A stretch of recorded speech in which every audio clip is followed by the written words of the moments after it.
अगर आपको स्वर विज्ञान आता है अच्छी तरह से यूज करना, तो आप कुछ भी कर सकते हो।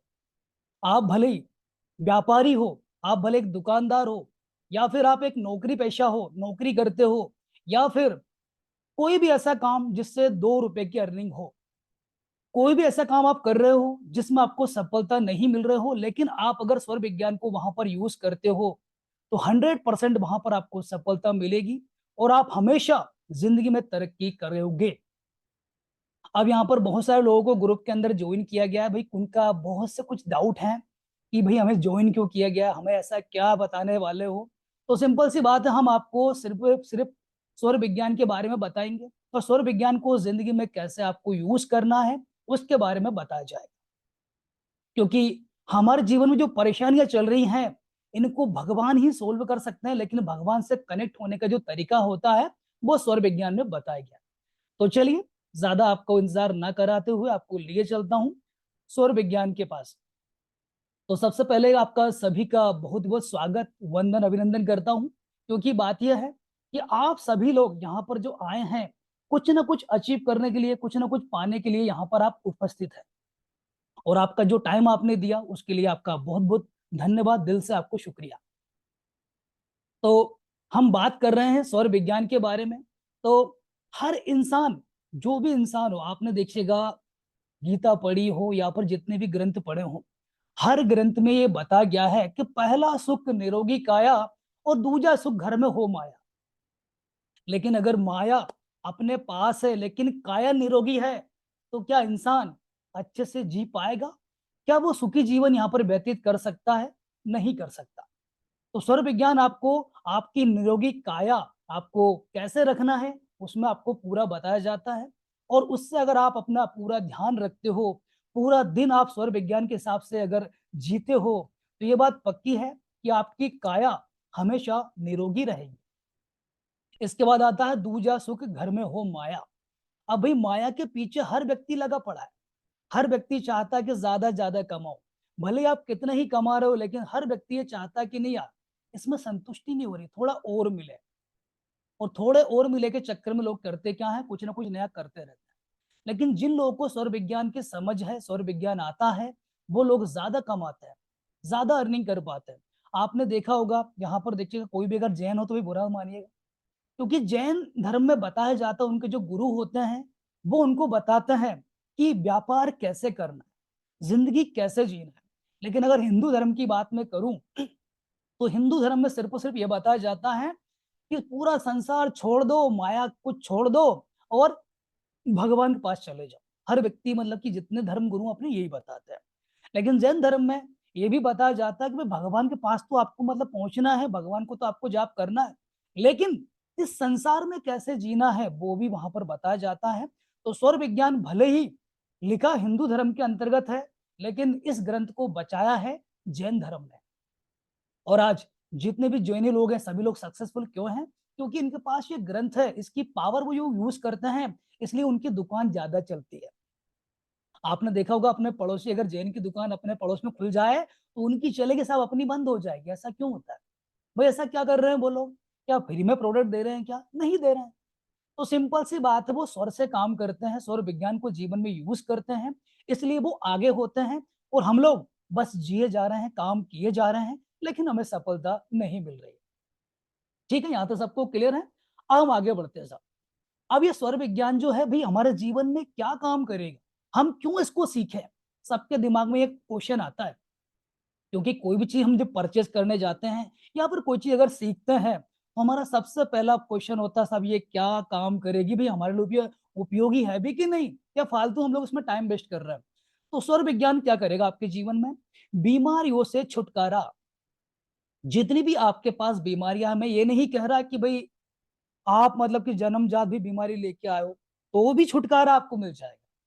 जितनी भी बड़ी बड़ी बीमारियां आज चल रही दुनिया में, जिनका कोई इलाज नहीं है, लेकिन स्वर विज्ञान में यहां पर भी आपको राहत मिलेगी।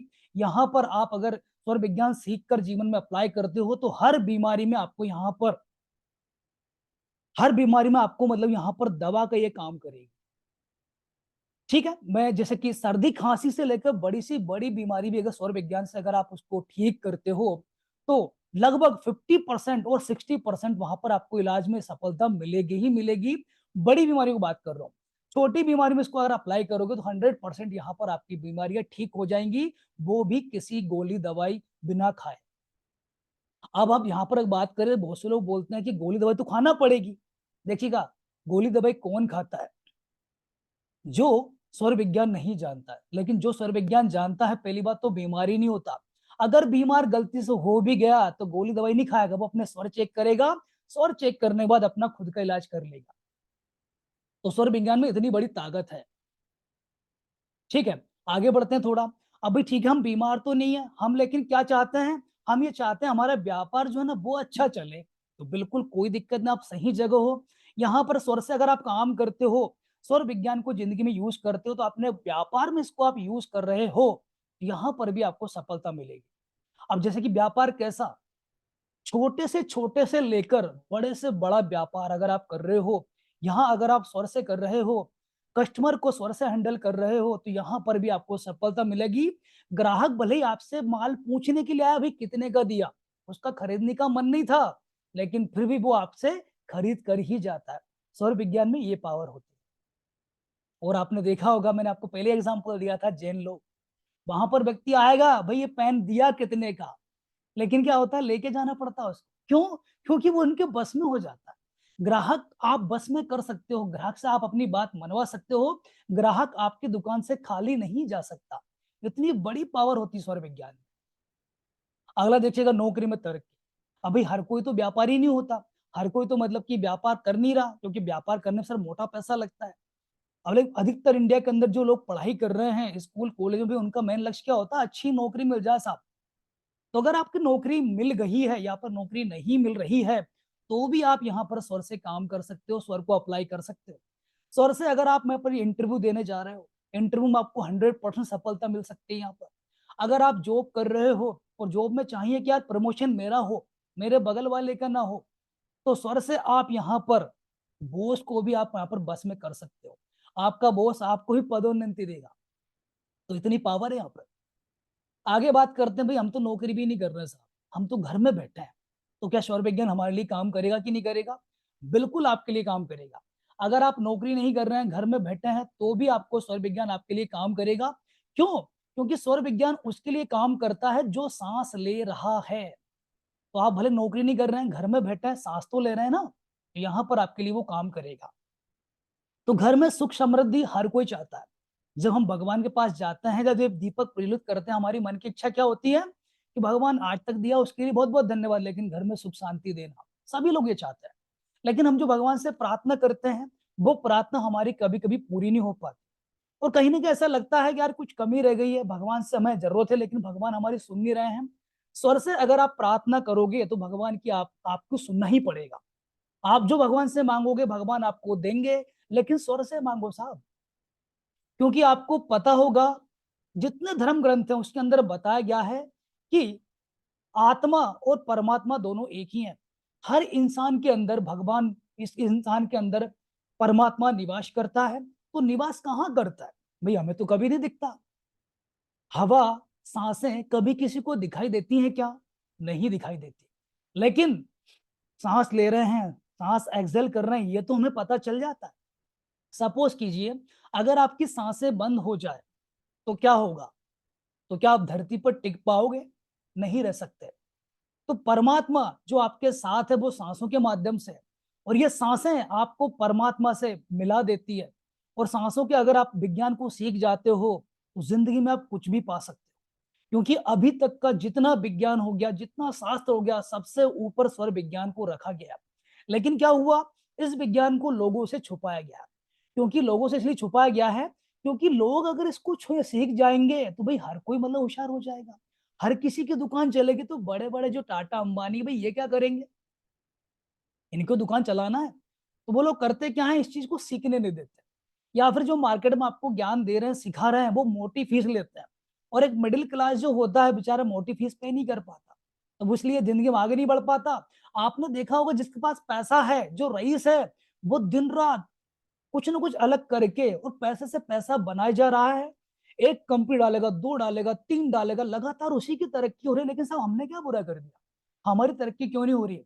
क्योंकि मिडिल का क्लास को यहाँ पर ये चीजें पहुंच नहीं पा रही है, और मिडिल क्लास तक चीजें पहुंचती है तो इतनी महंगी करके पहुंचाई जाती हैं कि वो अफोर्ड नहीं कर पाता। इस वजह से यहाँ पर प्रॉब्लम क्या आती है, मिडिल क्लास आगे नहीं बढ़ पाता है। तो मिडिल क्लास को यहाँ पर पीछे कर दिया गया है ताकि मिडिल क्लास आगे ना आए, सिर्फ जो बड़े लोग हैं वो ही आगे आए और वो ही सफलता ले। ठीक है, तो यहाँ पर देखिएगा, आप इसको हर जगह अप्लाई कर सकते हो। जैसे घर गृहस्थी में अप्लाई कर लिया आपने। अगर आप एक स्टूडेंट हो, आप पढ़ाई कर रहे हो, भाई आपको यहाँ पर पढ़ाई अगर कर रहे हो, तो बहुत से लोग बोलते हैं पढ़ाई कर रहा हूँ मैं तो नौकरी कर नहीं रहा हूँ, मुझे इसकी क्या जरूरत। तो आपको भी जरूरत है। जो इंसान स्वर से पढ़ाई करते हैं, जो बच्चे स्वर से पढ़ाई करते हैं वो टॉप करते हैं। उनका जो परसेंटेज होता है वो 90% से ऊपर होता है। आज अगर मैं मेरी बात करूं, मैं 1 साल से स्कूल कॉलेजों के अंदर अभी पढ़ाते आ रहा हूँ, स्वर विज्ञान सिखाते आ रहा हूँ। मैं उनको बताते आ रहा हूँ स्वर विज्ञान को पढ़ाई में कैसे यूज करना है। वो बच्चे जिन्होंने स्वर विज्ञान मेरे से पूरा सीखा है और पूरा जिंदगी में अप्लाई किया है, आज सभी लोग 90% से ऊपर लेके आते हैं। वो फेल होना भूल गए, उनको पता ही नहीं फेल कैसे हो जाता है। हर बार उनकी परसेंट 90 से ऊपर आती है, वो लोग टॉप करते हैं। जब भी टॉपर आते हैं तो जिन्होंने स्वर विज्ञान सीखा है वो ही टॉप करते हैं। ऐसा क्यों होता है? क्योंकि स्वर से की गई पढ़ाई हमेशा आपको सफलता देती है, आपके नंबर ऑटोमेटिक बढ़ जाते हैं। वो भगवान आप पे तथास्तु करते हैं, आपको आशीर्वाद देते हैं। इसलिए आपका जो दिमाग है वो तेज गति से काम करता है और आप हर जगह सफलता प्राप्त कर पाते हैं। तो स्वर में इतनी पावर है। तो जो लोग स्वर से पढ़ाई करते हैं उनको भी इसकी जरूरत है। अगर आप पढ़ाई कर रहे हो, स्टूडेंट आप हो, तो स्वर विज्ञान आपको सीखना बहुत ही जरूरी है। अब भाई स्टूडेंट जो होते हैं उनको स्वर विज्ञान क्यों छिपाया उनसे? क्योंकि ये ज्यादा पढ़ लेगा, इसकी परसेंटेज अगर 90 से लेकर 98 आएगी, तो भाई हमें किस किस को जॉब देंगे। आज सरकार के पास में समस्या क्या है भाई? जॉब देना। आजकल आपने देखा होगा अधिकतर बच्चों के भाई परसेंटेज काफी हाई आते हैं। अगर मैं सर हमारे जमाने की बात करूं, तो उस टाइम पे 10th क्लास में पास होना मतलब बहुत बड़ी चीज थी। हमारे जमाने में ऐसा होता था, 10th क्लास में अगर तुम्हें पास हो गया तो गांव का सरपंच जो होता था ना, वो आपको मिठाई घर पे देने आता था, ढोल लेके आता था। इतना काम, अच्छा बड़ा काम होता है। लेकिन आजकल क्या होता है, 90% भी आ जाए तो पड़ोसी बोलता ठीक है, बेस्ट ऑफ लक, क्योंकि हम बात हो गई। ठीक है, तो क्या होता है, सरकार भी ये चाहती है कि यार परसेंट ज्यादा आएंगे तो इनको पीछे करना, तो सरकार भी क्या करती है, ये चीजें आपको सीखने नहीं देती। और इसीलिए यहाँ पर मोनोपोली चल रही है साहब। अमीर आदमी लगातार आगे बढ़ रहा है, गरीब लेकिन बढ़ नहीं पा रहा। ये यहाँ पर मेन वजह है। ठीक है, अब आती है मनोकामनाएं पूरी करना। अब बहुत से लोग चाहते हैं जीवन में बहुत कुछ है, लेकिन साहब मिलता उनको कुछ भी नहीं है, क्योंकि उनकी मनोकामना भगवान सुन नहीं रहे। भाई भगवान भी हमें ऐसा लग रहा है कि यार अमीरों के सुनते हैं, गरीबों की भगवान नहीं सुनते। तो दोस्तों ऐसा बिल्कुल नहीं है। भगवान के लिए सभी बराबर हैं, लेकिन मांगने का तरीका आप जो अमीर लोग अपनाते हैं वो अपना लो तो आपको भी मिलेगा। लेकिन हम लोग मांगते हैं गलत तरीके से, इसलिए हमें चीजें नहीं मिल पाती। तो सिंपल सी बात है, स्वर विज्ञान से आप जिंदगी की सारी अपनी जो खुशियां हैं वो प्राप्त कर सकते हैं। जीवन में जो कुछ आपको चाहिए वो आपको मिल सकता है। बस आपको करना क्या है, स्वर विज्ञान सीख के जिंदगी में अप्लाई करना है। लेकिन यहाँ पर मैं बोलना चाहता हूँ, अगर आपने स्वर विज्ञान सीख लिया लेकिन जिंदगी में अप्लाई नहीं कर रहे हो, तो आपके ज्ञान किसी काम के नहीं है। जैसे मान के चलिए हमने तैरना सीख लिया लेकिन हम तैर ही नहीं रहे हैं, किस काम का? अगर हमने मान के चलिए कार ड्राइविंग करना सीख लिया लेकिन ड्राइविंग कर ही नहीं रहे हैं, तो क्यों क्यों सीखी? सिंपल सी बात है। कोई चीज अगर आप सीख रहे हो, क्योंकि ये जीवन जीने का विज्ञान है। जीवन को किस तरह जीना है, आज किसी भी स्कूल कॉलेज में ये पढ़ाई नहीं कराई जाती कि जिंदगी जीना कैसा है बेटा। बस दो और दो चार होते हैं, अल्फा बीटा गामा, यहाँ पर खत्म, बस पढ़ाई। इसके बाद बोलते हैं जाओ नौकरी करो। भाई नौकरी क्यों करें? आगे हम कैसे बढ़े, ये कोई नहीं बताता। तो सिंपल सी बात है, स्वर विज्ञान में इन सारे सवालों के जवाब हैं। और आप जिंदगी में जीना कैसे है, ये सारी चीजें आपको सिखाई जाती है, आपको बताई जाती है। ठीक है, तो स्वर विज्ञान इतनी बड़ी चीज। अब यहाँ पर एक चीज आती है, भाई लोग बाग बोलते हैं जो स्वर विज्ञान सर अच्छी बात है, कोई दिक्कत नहीं, लेकिन यहाँ पर कुछ ऐसी रेमेडी भी होती है जो कि स्वर विज्ञान से अगर आप करते हो तो वो रेमेडी एकदम काम करती है। आपने बहुत जगह देखा होगा, बहुत से यूट्यूब चैनल पर देखा होगा सर, क्योंकि व्यक्ति हर व्यक्ति परेशान है, कुछ वो ढूंढ रहा है। वो रेमेडी सीख लेते हैं, देख लेते हैं, लेकिन जीवन में अप्लाई करने जाते हैं तो वहां पर क्या होता है, रेमेडी उनके लिए काम नहीं करती। रेमेडी मतलब उपाय टोटके, वो जीवन में काम नहीं करते। फिर वो बोलते हैं अरे यार यूट्यूब चैनल मैंने देखा था कि ये रेमेडी कर लो, इससे ऐसा हो जाएगा ना वैसा हो जाएगा, लेकिन हो नहीं रहा। आप जब रेमेडी कर रहे हो साहब, सुर से नहीं कर रहे हो। स्वर से जो भी काम किया जाता है उसमें 100% सफलता मिलती है। ये मैं नहीं कह रहा हूँ, ये भगवान शिव की वाणी कह रही है।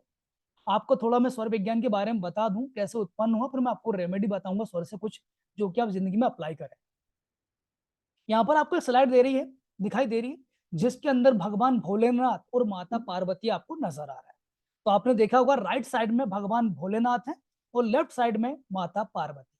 ये भगवान शंकर का अर्धनारीश्वर यहाँ पर अवतार है। उसके अंदर ये दोनों चीजें आपको स्पष्ट रूप से नजर आ रही। अब यहाँ पर एक क्वेश्चन पूछना चाहूंगा कि इस इमेज को देखकर आपको क्या लग रहा है, ये भगवान ने अवतार क्यों लिया था, इसके पीछे लॉजिक क्या था? तो कोई भी जिनको आंसर पता हो थोड़ा बताएं। एनीवन, कोई भी।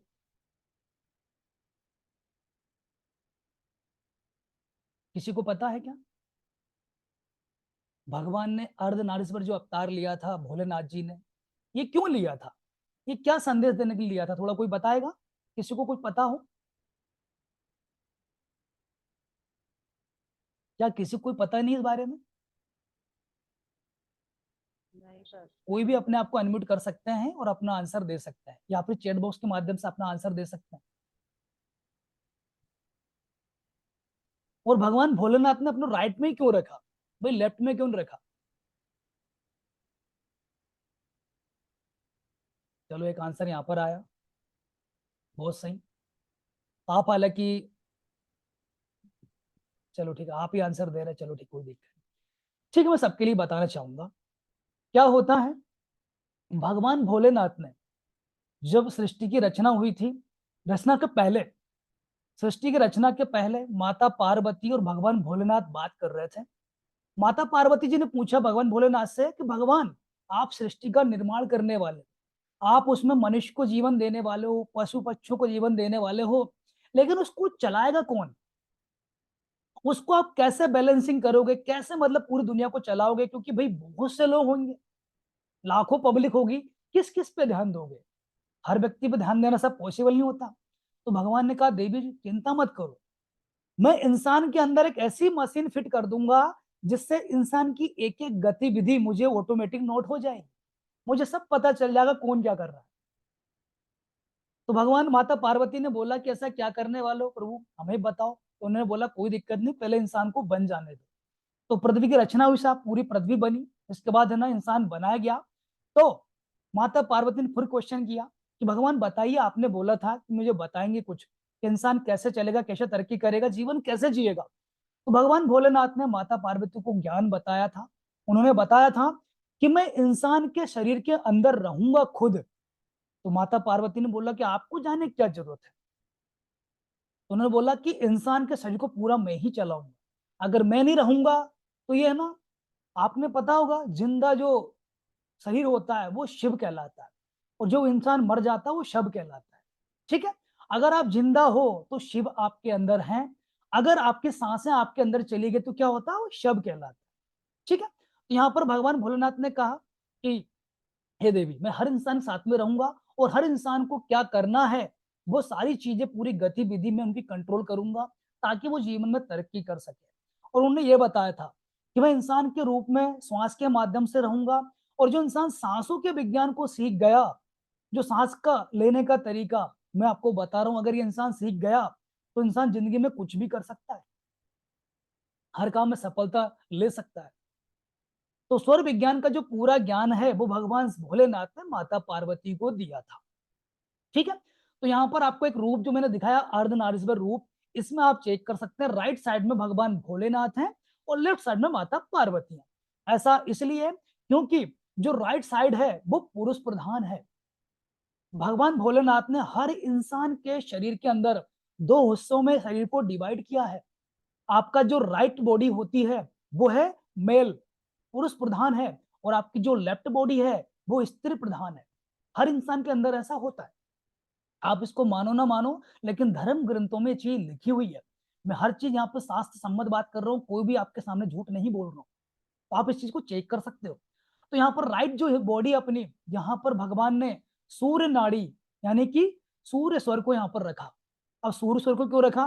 क्योंकि मेल जो बॉडी है, अपना जो राइट हिस्सा है, यहाँ पर सूर्य नाड़ी होती है। जब आप नाक से सांस लेते हो, जैसे कि भगवान ने आपको दो नाक क्यों दी है, एक क्यों नहीं दी? क्योंकि भगवान ने आपके बॉडी को बैलेंस करने के लिए यहाँ पर दो नाक आपको दी, एक इसलिए नहीं दी। ये देखिएगा, दो नथुने होते हैं, एक से भी काम चल जाता है, लेकिन दो क्यों दिए साहब? क्योंकि बॉडी का जो टेम्परेचर होता है, बॉडी की जो बैलेंसिंग होती है, बॉडी को कंट्रोल किया जाता है, वो दो नथुने से किया जाता है। अगर एक होता तो बॉडी बैलेंस नहीं होती और बॉडी आपकी यहाँ पर चल नहीं पाती। तो भगवान ने हर चीज बैलेंसिंग की है। तो बैलेंसिंग जो की है, जो हम सांस इनहेल करते हैं और सांस जो एक्सहेल करते हैं, वो भगवान ने आपको बैलेंस करने के लिए दो नथुने आपको दिए हैं।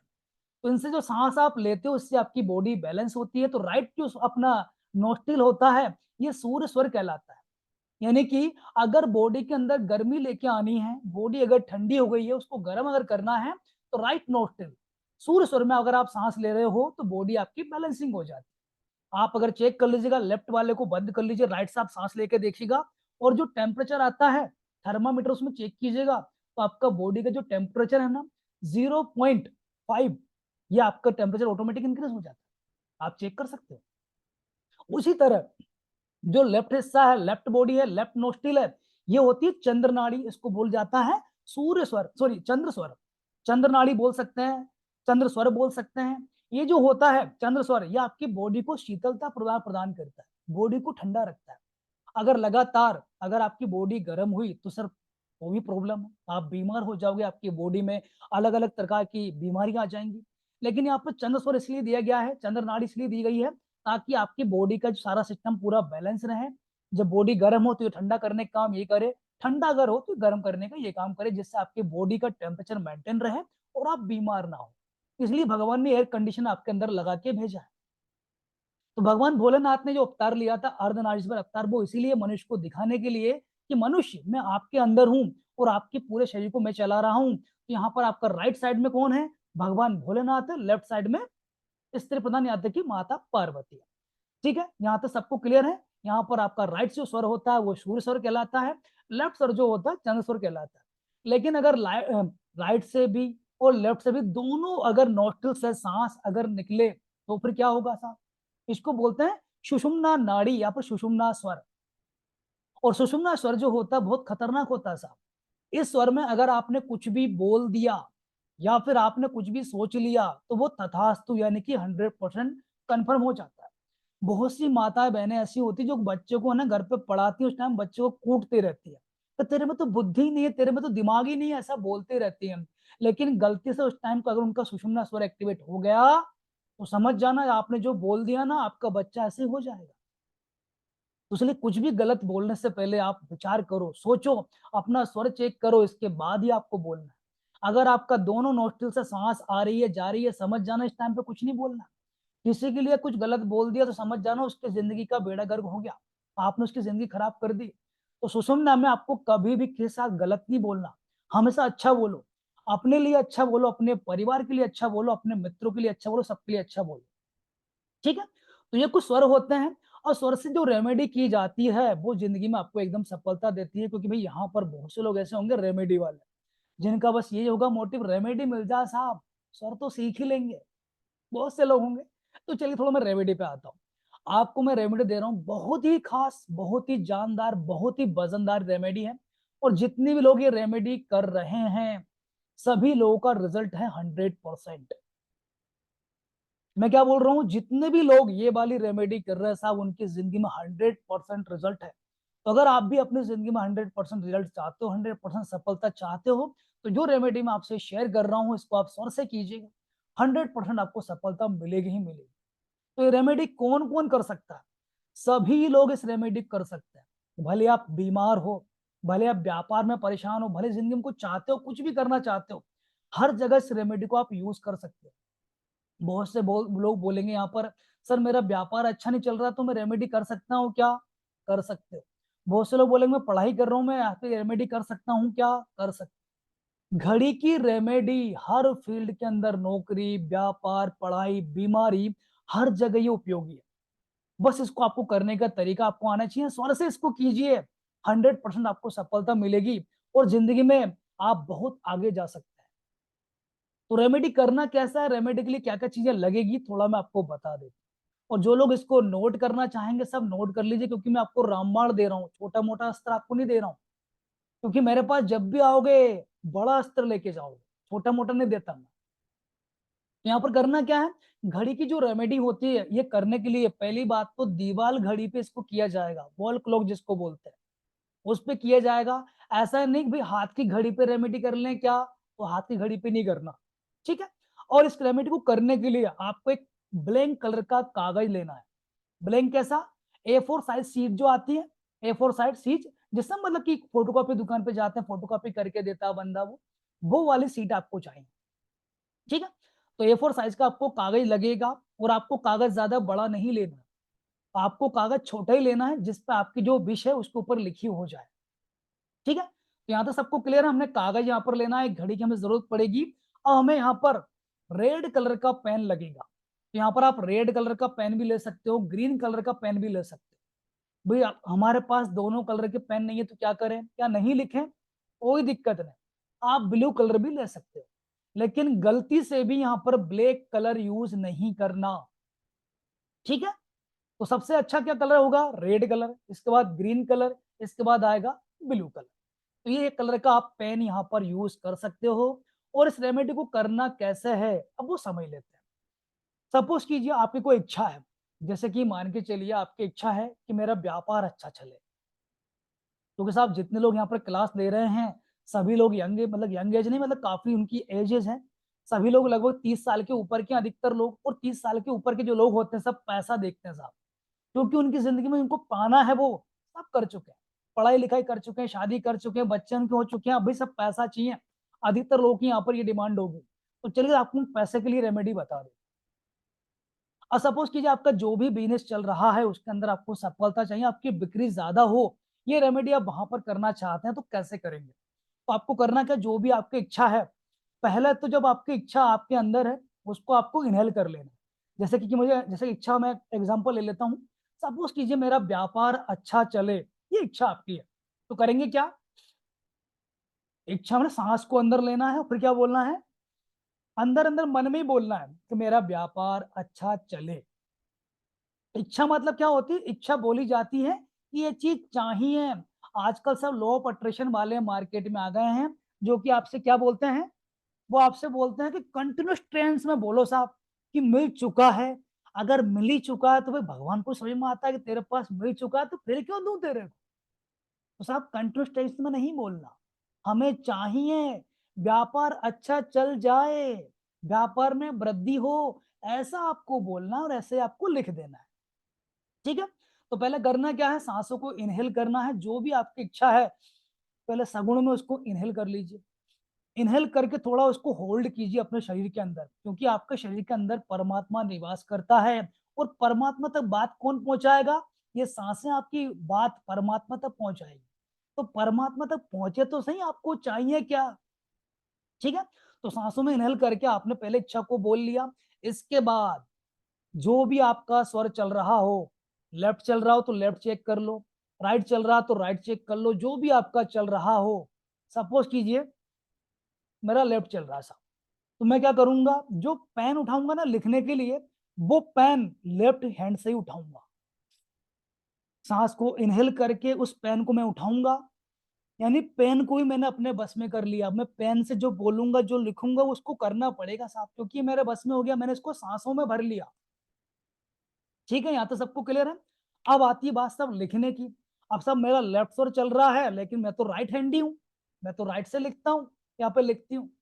अब मैं लेफ्ट से कैसे लिखूं, तो करना क्या है साहब, सिंपल सी बात, इनहेल करके उस पेज को उठाइए अपने पास रखिए, लेफ्ट आपका चल रहा है तो लेफ्ट तरफ उसको रखिए, और उस कागज के ऊपर पहला डॉट जो आप बनाओगे वो क्या करोगे, लेफ्ट हैंड से बनाओगे। सपोज कीजिए ये मेरे पास पेन है, इस पेन को मैंने लिया, अब मुझे यहाँ पर लिखना है लेकिन मैं लेफ्ट हैंडी राइट हैंडी हूं, तो मैं करूंगा क्या, पहला डॉट सांस को इनहेल करके, अपनी इच्छा को इनहेल करके उस कागज पे पहला डॉट बना दूंगा। तो उससे क्या हो गया, मैंने यहाँ पर शगुन का काम कर दिया। वो कहता ना शगुन में कर लीजिए काम, शगुन में कर दिया इसको। अब कोई दिक्कत नहीं, मैं इसको राइट हैंड में लूंगा, जो भी मेरी इच्छा है मैं यहाँ पर इस पेज के ऊपर सारी इच्छाएं लिख दूंगा। अब यहाँ पर क्या क्या इच्छाएं लिखना है ये देखिएगा।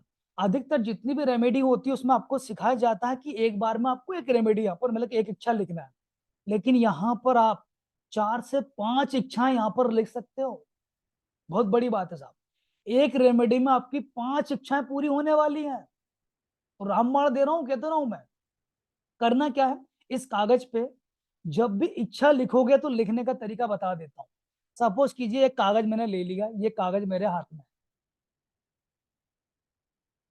ये कॉपी मेरे हाथ में साहब, मुझे इसके ऊपर कुछ लिखना है। तो मैंने क्या करना, मेरा लेफ्ट चल रहा है तो मैं करूंगा क्या, इनहेल करके यहाँ पर मैंने डॉट बना दिया, कुछ भी कर दिया, डॉट बना दिया यहाँ पर, कुल मिला के यहाँ पर इसको कर दिया ताकि मेरी एनर्जी इसके अंदर आ जाए। अब मैंने लेफ्ट में इसको पकड़ लिया। अब जो भी इच्छा होगी मुझे यहाँ पर लिखना है, कैसे लिखना है देख लीजिए। सांस को अंदर इनहेल करके जब तक आप इच्छा लिखोगे 0.1% भी सांस आपकी बाहर नहीं जानी चाहिए। सांस को अंदर होल्ड करके ही लिखना है। और बहुत से लोग बोले सर मेरी इच्छा तो बहुत लंबी है, बड़ी है। भाई बड़ी क्यों लिखना, आपको पता है एक नॉर्मल इंसान जो होता है वो सांसों को लगभग 15 से लेकर 20 सेकंड कम से कम होल्ड कर सकता है, कोई भी कर सकता है, वो मतलब स्वस्थ इंसान कहलाता है। लेकिन अगर आप सांस को 15 से 20% होल्ड भी, 15 से लेकर 20 सेकंड होल्ड नहीं कर पा रहे हो, समझ जाना बीमार हो आप। तो नॉर्मल इंसान अगर इस विश को करना चाहता, पूरा करना चाहता, उसको करना क्या है, अपनी इच्छा को सांस में इनहेल करके यहां पर लिख देना, जैसे कि मेरा व्यापार बहुत अच्छा चले, लिख दिया।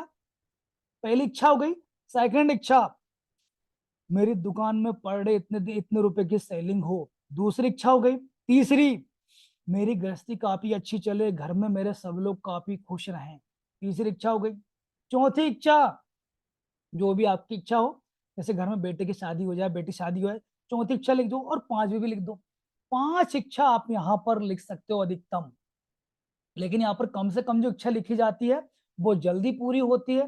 लेकिन पांचों एक साथ लिख देते हो सकता है थोड़ा टाइम लगे, क्योंकि भगवान भी कंफ्यूज हो जाते हैं, भाई पहले अब कौन सी पूरी करूं, तो भगवान भी कंफ्यूज हो जाते हैं, ये बात पक्की है। लेकिन सारी इच्छाएं आपकी पूरी यहाँ पर हो जाती है। ठीक है। तो ये सगुण में आपको इनहेल करके आपको लिखना है। और ये सारी चीजें आपने जो भी इच्छाएं आपने लिख ली। अब लिखने के बाद इसको करना क्या है, करना यह है, घर के अंदर जो घड़ी रहती है दीवाल घड़ी, उसको पहले उतार लेना। ठीक है, कांटे पे दीवाल घड़ी लग रही है, उसको उतार लेना। उतारने के बाद जो कागज जिसके अंदर हमने इच्छाएं लिखी हैं, इनको करना क्या है, इस जो इच्छा वाला कागज इसके अंदर है ना, क्या करना, फेविकोल लगा लेना, गोंद लगा लेना, उस कागज को हमें उस दीवार पर चिपका देना है जहां पर हमारी घड़ी लगी हुई है। इसलिए मैंने पहले ही बोला था कागज ज्यादा बड़ा नहीं लेना, छोटा लेना। सब 5 इच्छाएं लिखना है, कितना बड़ा कागज होगा, छोटा सा कागज होगा, 5 बाई 5 का कागज होगा लगभग, मतलब 5 उंगल, 5 या 6 उंगल का कागज आपका आराम से यहाँ पर हो सकता है। ठीक है। तो इतने बड़ा कागज लेना, सब ज्यादा बड़ा कागज मत लेना कि घड़ी के आर पार सब नीचे तक कागज दिखाई दे। ऐसा नहीं करना, वरना घर में मेहमान आएंगे, बोलेंगे घड़ी के नीचे कागज क्यों दिख रहा है, ये बताओ मुझे। तो ऐसा सबको अपन को बताना नहीं इस चीज को। कोई भी रेमेडी जो की जाती है उसमें कोई टोके नहीं, रोके नहीं, और किसी को हमें उसमें स्पष्टीकरण नहीं देना जो हम क्या कर रहे हैं। ठीक है, तब रेमेडी काम करती है। तो उसको करना क्या, इस कागज को लेकर करना क्या है, इसमें है ना गोंद या फिर फेविकोल ला के दीवार पे उसको चिपका दो। दीवार पे चिपकाने के बाद जो है ना घड़ी का जो होता है कील जो होती है, उसके कील के जस्ट नीचे से चिपकाना, जैसे कील यहाँ पे है उसके नीचे से यहाँ से चिपका दो। चिपका दिया। इसके बाद फिर ऊपर से घड़ी को इनहेल करके फिर से अपनी इच्छा को इनहेल करके घड़ी को वहां पर लगा देना है, बस इतना सा आपको करना है। और ये कब करना है तो बताना चाहूंगा। आप जब इसको करोगे तो उसमें आपको दिन को देखना होगा। दिन आपको यहाँ पर कौन सा होगा, सोमवार, बुधवार, गुरुवार, शुक्रवार। शनिवार, रविवार, मंगलवार को नहीं करना। फिर से रिपीट कर देता हूं, सोमवार, बुधवार, गुरुवार, शुक्रवार, 4 दिनों में करना है। इसमें कोई से दिन में कर सकते हो। शनिवार, रविवार, मंगलवार को ये रेमेडी नहीं करना। अगर आप शनिवार, रविवार, मंगलवार में कर रहे हो तो रेमेडी आपके लिए काम नहीं करेगी। फिर मत बोलना सर आपने रेमेडी बताई थी क्लास में लेकिन सर काम नहीं कर रही। भाई देखिएगा, हर चीज का तरीका होता है, हर चीज को करने का तरीका का टाइम होता है, दिन होता है, सब चीजें दिन में उस टाइम पे की जाती हैं। अब यहाँ पर एक क्वेश्चन आता है सर इसको दिन में ही करना है क्या, हाँ दिन में ही करना है। ठीक है। दिन में क्यों करना है साहब, यहाँ पर से हाँ यहाँ पर एक चीज बोलना चाहूंगा, इसको आप रात में भी कर सकते हो, लेकिन रात में कब, 9 बजे के पहले पहले, 9 बजे के बाद मत करना। ठीक है। दिन में आप कर सकते हो, रात को 9 बजे के मतलब पहले पहले कर सकते हो, आराम से कर सकते हो। अब इसमें सही समय क्या देखना है, सही समय जो है ना अपन देखते हैं, आपने देखिए चौघड़िया देखा जाता है। जब चौघड़िया आप देखते हो, कैलेंडर में आप जाओगे, गूगल पे लिखिएगा आज का चौघड़िया, तो उसमें राहु काल में रेमेडी नहीं करना। जो भी लोग रेमेडी करने जा रहे हैं तो राहु काल में नहीं करना। राहु काल में किया गया काम आपको फल नहीं देता। आप कोई सी भी रेमेडी कर रहे हो, जिंदगी में कुछ चाहिए आपको, तो चौघड़िया देख लेना, उसमें अगर राहु काल होगा तो वहां पर ये नहीं करना। क्योंकि हम समय को हमारे अधीन कर रहे हैं, समय को हम कमांड दे रहे हैं, समय से कुछ मांग रहे हैं, तो यहाँ पे सारी चीजें देखी जाएंगी। समय को देखने के लिए आपको राहु काल भी देखना पड़ेगा, राहु काल नहीं होना चाहिए। इसके बाद शनिवार, रविवार, मंगलवार नहीं होना चाहिए। तो आपको यहाँ पर ये चीजें ध्यान रखिए, इसको रेमेडी करना है। और ये रेमेडी आपको कितने दिन में रिजल्ट देगी, तो बताना चाहूंगा, ये रेमेडी आपको 24 घंटे के अंदर रिजल्ट देना शुरू कर देगी। 24 घंटे के अंदर आपकी जिंदगी में बदलाव हो जाता है। अगर सर बॉच यहाँ पर आइए, सर बॉच की बात करना चाहूँ।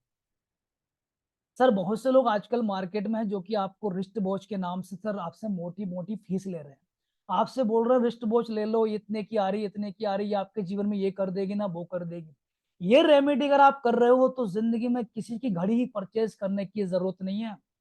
आपने समय को यहाँ पर कंट्रोल में कर लिया, अब आपको किसी घड़ी खरीदने की जरूरत नहीं है, कोई से घड़ी का शास्त्र खरीदने की जरूरत नहीं है यहाँ पर, क्योंकि आपने समय को यहाँ पर कंट्रोल कर लिया। तो आप यहाँ पर ये रेमेडी जब करोगे तो पहली बात तो किसी की बात नहीं मानना। भले कोई बोल रहा कि मेरी घड़ी ले लो, इस घड़ी से आपके जीवन में ये परिणाम आ जाएंगे, ऐसा हो जाएगा, बोलना कोई दिक्कत नहीं। हमें आए थे कोई बताने, संजय जी ने, मैंने भी उनको वीडियो देखे थे, उन्होंने बताया ऐसा कर लो, ऐसा हमने किया, 24 घंटे के अंदर रिजल्ट मिल रहा है। उनसे ये बोलना। तो यहाँ पर सिंपल सा ये फंडा है, सिंपल सा ये लॉजिक है। तो अपन क्या करना, अपन को कुछ नहीं करना, किसी बातों में नहीं आना, ये रेमेडी कर लो, आपके काम ऑटोमेटिक बनेंगे। तो रुपया खर्च क्यों करो जब फ्री में अपना काम हो रहा है? तो ठीक है, तो ये चीजें आपको करनी है। ऑटोमेटिक आपकी जिंदगी में आपको ऑटोमेटिक मेरिकल होंगे, सब परिणाम आपको अच्छे मिलेंगे। जो हाथ की घड़ी होती है, पर्टिकुलर एक बंदा जो घड़ी बांधता है उसकी किस्मत डिसाइड करती है। लेकिन घर की जो घड़ी होती है, पूरा घर होता है, जितने घर में लोग रहते हैं सभी की किस्मत को वो डिसाइड करती है। क्योंकि जो घड़ी की एनर्जी होती है आपके घर में जो लगाई जाती है वो पूरे घर में एनर्जी देती है। तो कभी भी घड़ी घड़ी अपने घर में गलत मत लगाना साहब। हाथ में गलत पहन लोगे चल जाएगा सब, आपकी किस्मत खराब होगी, लेकिन पूरे घर की किस्मत खराब नहीं करना। आजकल लोग क्या कर रहे हैं साहब, फैशन के चक्कर में बड़ी बड़ी घड़ी लेके आते हैं, पेंडुलम वाली लेके आएंगे, बार बार वो टिन टिन करेगी। ऐसा लगता है नहीं यार घड़ी में टाइम आ गया, टाइम इतना बच गया, टिन टिन टिन कर रही है। सर कुछ टिन टिन नहीं कर रही है, आपकी जिंदगी को वो पीछे लेके जा रही है।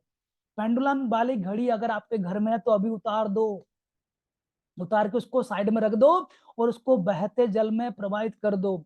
अगर आपके घर में घड़ी अगर बंद पड़ी है उसके अंदर सेल लगा के लगा दो। अभी बहुत से लोग बोलेंगे मेरे घर में 5 घड़ी हैं, तो पांचों घड़ी लगाना जरूरी है क्या? भाई देखिएगा, घर के अंदर जैसे कि मान चलिए आपके 2 या 3 बेडरूम है, 3 रूम है, 4 रूम है, उनके अंदर जितनी घड़ी लग रही कोई दिक्कत नहीं, कितनी भी लगा सकते हो, लेकिन घड़ी बंद मत रखना साहब। एक घड़ी बंद रखोगे तो आपके 4 घड़ी की जो एनर्जी आ रही है ना वो एक घड़ी खत्म कर देगी। तो घड़ी कभी बंद नहीं होनी चाहिए। अगर बंद है, घर में टूटी फूटी घड़ी है, उसको उठाओ, उसमें सेल लगाओ और बहते हुए जल में प्रवाहित कर दो। लेकिन बंद घड़ी घर पे नहीं रखी जाती, टूटी फूटी घड़ी घर पे नहीं रखी जाती। और खासकर एक और चीज बताना चाहूंगा, आजकल एक चल रहा है सर ट्रेंड, आजकल मार्केट में शादियां होती हैं, वहां पर गिफ्ट दिया जाता है सप्रेम भेंट, फलाने की शादी में सप्रेम भेंट। ऐसा होता है, बहुत गलत कर रहे हैं लोग साहब। कभी भी घड़ी किसी को गिफ्ट में नहीं देनी। गिफ्ट में घड़ी दे दी तो क्या होगा, आप अपना समय किसी और को गिफ्ट में दान कर देते हो। फिर देखना शादी होने के बाद वो इंसान परेशान हो जाता है, उस पर कर्जे हो जाते हैं और कर्जे पट नहीं पाते। जितने भी लोग शादी में घड़ी देते हैं आप चेक कर लेना, शादी होने के जस्ट बाद जाके चेक करना, 10-15 दिन बाद बोलना कि यार आपने शादी में कितना खर्चा किया, बंदोबस्त कैसे किया था, और बंदोबस्त जो किया था वो रुपया पटा कि नहीं पटा। तो बोलेगा अरे यार गद बिगड़ गई मेरी, तो इतना पैसा खर्च हो गया ना वो हो गया, और सर पैसा पट भी नहीं पा रहा है, लोन ले लिया मैंने लेकिन पैसा नहीं पट पा रहा है। तो आप एक ही चीज बोलना, आपने शादी में घड़ी दी थी कि दी थी, बस समझ जाओ आपका टाइम समय आपने दूसरों को दे दिया, अब आपका समय खराब आ गया साहब। तो घड़ी कभी भी किसी को गिफ्ट में नहीं देना। घड़ी जो लोग गिफ्ट में देते हैं अपना अच्छा समय दूसरे को दे देते हैं और वो उनका समय खराब कर लेते हैं। तो घड़ी कभी गिफ्ट में नहीं देना। अब कुछ लोग बोलेंगे घड़ी गिफ्ट में ले ले, क्या ले, भले ही ले, लेकिन गिफ्ट में देना नहीं है, ठीक है। और बंद घड़ी ना तो हाथ पे पहनना है ना घर पे लगाना है। बंद घड़ी क्या करती है, आपके समय को स्टॉप कर देती है, बंद कर देती है। तो कभी बंद घड़ी ना तो हाथ पे पहनी जाती है, ना बंद घड़ी दीवार पे लगाई जाती है, ठीक है। तो ये घड़ी वाला उपाय उतने भी लोग, जो भी लोग, आप जितने भी लोग वीडियो देख रहे हैं, सभी लोग इसको कीजिएगा।